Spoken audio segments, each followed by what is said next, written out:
Manager ఆశ్చర్యపోయాడు.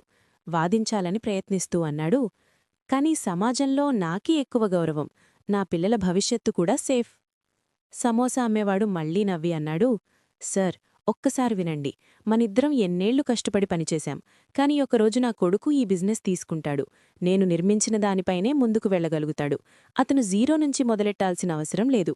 కాని మీ సంగతి? మీరు చేసిన కష్టఫలితం మీ పిల్లలకు కాకుండా మీ బాస్ పిల్లలకే ఉపయోగపడుతుంది. మీరు 10 ఏళ్లు కష్టపడ్డారు. రేపు మీ కొడుకు జీరో నుంచే మొదలెట్టి అదే కష్టం పడాల్సి ఉంటుంది. ఇప్పుడు చెప్పండి సార్, నిజంగా ఎవరు టాలెంటు, టైము వృధా చేస్తున్నారు?" మేనేజర్ నిశ్శబ్దంగా తల ఊపి 50 రూపాయలిచ్చి అక్కడ్నుంచి వెళ్ళిపోయాడు. ఎంటర్‌ప్రెన్యూర్‌షిప్ అంటే కొన్ని సంవత్సరాలు చాలామందికి కష్టంగా అనిపించే విధంగా జీవించడం, తర్వాత మిగతా జీవితాన్ని చాలామందిలా కాకుండా ప్రత్యేకంగా గడపగలగడం. విన్నందుకు ధన్యవాదాలు. దయచేసి ఛానల్కు